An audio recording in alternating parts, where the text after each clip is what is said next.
Good evening. আমি পায়েল। আরেকবার তোমাদের সঙ্গে আরেকটা নতুন গল্প নিয়ে আসার কথা ছিল, যেটা কদিন ধরে তোমরা দেখতেই পাচ্ছ, যারা একটা ছোট ছোট ক্লিপিং বা অ্যাড চলছে চ্যানেলের হয়ে। সেই গল্পটা নিয়েই আজকে প্রথমে কিছু একটু বলে নিতে চাই। কারণ নর্মালি আমরা যে সমস্ত প্রেমের গল্প শুনে থাকি, এটা একটু ডিফারেন্ট, একটু আলাদা। তো সেটা নিয়ে প্রথমে একটু যদি আমি আমার নিজের কনসেপ্টটা তোমাদের শেয়ার করতে পারি, বা গল্পের কুশীলব সম্পর্কে একটুখানি বলতে পারি, তাহলে সুবিধে হয়। তো গল্পটার নাম তোমরা এতক্ষণে জেনেই গিয়েছো, পাজল দ্য লাভ স্টোরি।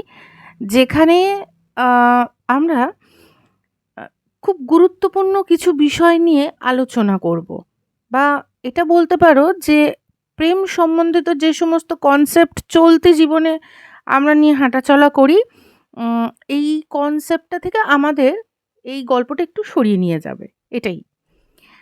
গল্পটার মধ্যে আমরা প্রধান কেন্দ্রীয় চরিত্রে আমরা যেটা দেখতে পারবো, ডক্টর অরুণ ভার্মা, যিনি এশিয়াস বেস্ট কসমেটিক সার্জারি ডিপার্টমেন্টের একজন বিখ্যাত স্বনামধন্য ডাক্তারবাবু, যার হাতে পড়ে মানুষ নতুন রূপ পায়, এটা। আর আমরা দ্বিতীয় এবং কেন্দ্রীয় চরিত্রে যাকে আমরা দেখতে পারবো, যাকে ঘিরে সমস্ত গল্পের আবর্ত আসবে, সে হলো অতসী। অতসী হচ্ছে এই গল্পের কেন্দ্রীয় চরিত্র, ডক্টর অরুণ ভার্মার মনের মানুষ। দ্বিতীয় গুরুত্বপূর্ণ ক্যারেক্টার আমরা দেখতে পারবো অরুণ ভার্মার দিদিকে, যিনি অতীতে অরুণ ভার্মার একজন হসপিটাল কালিগ বা ওনার সিনিয়র সিস্টার ইনচার্জ ছিলেন। তিনি হলেন গীতাঞ্জলি রক্ষিত, আমাদের এই গল্পের অনন্যতম গুরুত্বপূর্ণ চরিত্র। পরবর্তী সময় অনেকগুলো চরিত্র আসবে, আহ, তার মধ্যে আরেকটি ইম্পর্ট্যান্ট ক্যারেক্টারকে আমরা ইন্ট্রোডিউস করবো এই গল্পে। তিনি হলেন ডক্টর নির্মলেন্দু রয়, যিনি একজন সাইকোলজিস্ট।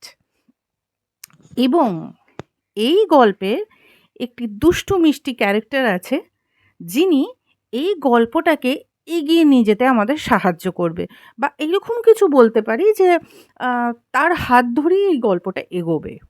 তিনি না থাকলে, তার ডিসকভারি না দিলে, বা সে যদি একটু গুরুত্ব দিয়ে না ভাবতো, হয়তো এই গল্পটা কোনো একটা অন্ধকারেই রয়ে যেত। আমাদের চলতি জীবনে যে প্রেম বিভিন্ন শেপে আছে বা বিভিন্ন কনসেপ্টে আছে, সেই কনসেপ্টটা আমরা কিন্তু জানতে পারতাম না। তিনি হলেন এই ডক্টর অরুণ ভার্মার অ্যাসিস্ট্যান্ট। বদমাস, ক্ষিপ্র মস্তিষ্ক, এক জায়গায় বসতে দিলে বসবে না, একটা কথা বললে ১০০টা প্রশ্ন করবে, এই রকম একজন অ্যাসিস্ট্যান্ট ডক্টর হলো ডক্টর ঝিলাম। ঝিলাম হলো ডক্টর অরুণ ভার্মার অ্যাসিস্ট্যান্ট। তিনি নিজেও একজন ডার্মাটোলজিস্ট। তো এই হলো আমাদের সমস্ত ক্যারেক্টারগুলো, যেটা আমি আজকে বলতে এসেছি। তো এই যে আমরা একটা গল্পের নাম দিয়ে দিলাম, তো নামের পিছনে কিন্তু অনেক কিছু কনসেপ্ট থাকে। তো এই যে গল্পটা, সেই গল্পটার নাম হঠাৎ পাজল। পাজল কেন? আর সেই পাজলটা লাভ স্টোরি কিভাবে হয়ে গেল? দেখো, সত্যি কথা বলতে কি, আমাদের লাইফটা কিন্তু একটা পাজল গেমের মতোই। সেখানে আমাদের চলতি কাজকর্ম, আমাদের ফিউচারের চিন্তাভাবনা, আমাদের সম্পর্ক, সেগুলোর বিভিন্ন রসায়ন রয়েছে। এই যে স্ট্রাকচারগুলো, বিভিন্ন স্ট্রাকচার বিভিন্ন রকমের হয়ে থাকে আমাদের জীবনে। সেই স্ট্রাকচারগুলো জুড়ে জাড়ে শেষ অবধি কী আকৃতি নেবে আমাদের জানা নেই, অনেকটা পাজল গেমের মতোই। আর যদি এই পাজল গেমের স্ট্রাকচারগুলোকে আমরা ঠিকঠাক মতো একটা জুড়ে আকৃতি দিতে পারি, তাহলে আমরা এই খেলাটা জিতবো। কিন্তু যদি না পারি, পৃথিবীতে অবস্থানকারী বহু মানুষ আছে যারা শেষ অবধিও এই পাজল গেমটা জিততে পারে না লাইফে। তাহলে তাদের লাইফটা কিভাবে দাঁড়ায় বা কিভাবেই চলে, সেটাই কিন্তু এই গল্পটা, puzzle the love story. Basically এখানে প্রেমের একটা অনন্যতা দেখানো হবে। কেন অনন্যতা বলছি? যে আমরা প্রেম মানে কি বুঝি? দুটো মানুষের প্রতি সমর্পণ, বন্ধুত্ব, ভালোবাসা, ত্যাগ, তার প্রতি সম্মান, এটা হ্যাঁ, এটাই ভালোবাসা। কিন্তু প্রেম ব্যাপারটা একটু ডিফারেন্ট। প্রেম খুব অবশ জিনিস। কেন হয়ে যায়, কিভাবে হয়ে যায়, কার সাথে হয়ে যায়, এসব মেপে-ঝুপে কিছুই করা যায় না। অনেক সময় এই প্রেম এমন একটা জিনিস হয়ে দাঁড়ায়, যখন যে মানুষটার প্রেমে আমরা পড়ে আছি বা যে মানুষটার প্রেমে আমরা বিহ্বল, প্রায় অসাড় অবস্থা আমাদের, একটা সময় হয়তো তাকেই আর প্রয়োজন পড়বে না আমার এই প্রেমটা দিতে। তাকে ভালোবাসতে বাসতে এমন একটা জায়গায় আমরা পৌঁছে যাব, যাকে ভালোবাসবার জন্য তার শারীরিক উপস্থিতি আমাদের জীবনে আর প্রয়োজন পড়বে না। এই যে অনন্তব্যাপী প্রেম, যেটা চিরকাল আমাদের এমন একটা শক্তি যোগাবে, যেই শক্তিটা যে আমাদের সমস্ত অপারগতাকে একদিকে ধারে ফেলে দেবে। একদিকে সেগুলো সমস্ত নিঃশেষ হয়ে যাবে। আর একদিকে এই তুমি বা এই আমি প্রেমে পড়ে এমন শক্তি পাবো, যে শক্তিতে আমরা অনবদ্য হয়ে যাব, অদম্য হয়ে যাব। কবিগুরুর একটা বিখ্যাত উক্তি আছে যে, প্রেমের দ্বারা চেতনা যে পূর্ণ শক্তি লাভ করে, সেই চেতনার দ্বারাই সে সীমার মধ্যে অসীমকে, রূপের মধ্যে অরূপকে দেখতে পায়। তাকে নতুন করে কোথাও খুঁজতে যেতে হয় না।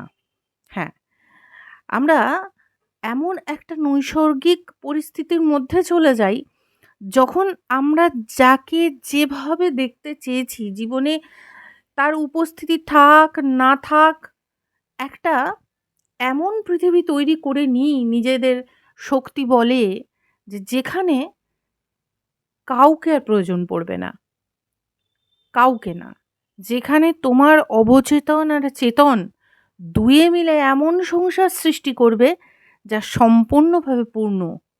তাতে কোনো খামতি নেই, রোজনামচায় কোনো বিকলতা আসবে না।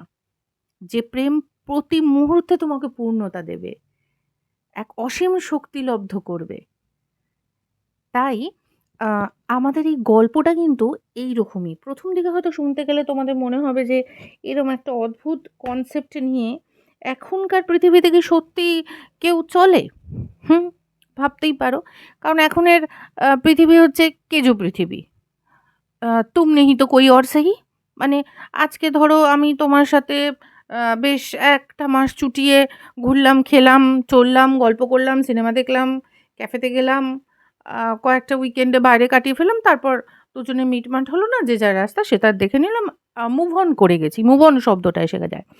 কিন্তু এই গল্পটাতে আমরা প্রেমটাকে একটা অন্য মাত্রায় দেখতে পাবো, যেখানে মুভ অন বা মনোমালিন্য বা এইগুলোর কোনো জায়গাই নেই। একটা মানুষের শারীরিক উপস্থিতি খুব নগণ্য সেখানে। বাহ্যিক চাওয়া পাওয়ার ইতিহাসটা তো আরোই কোনো কাজ করে না।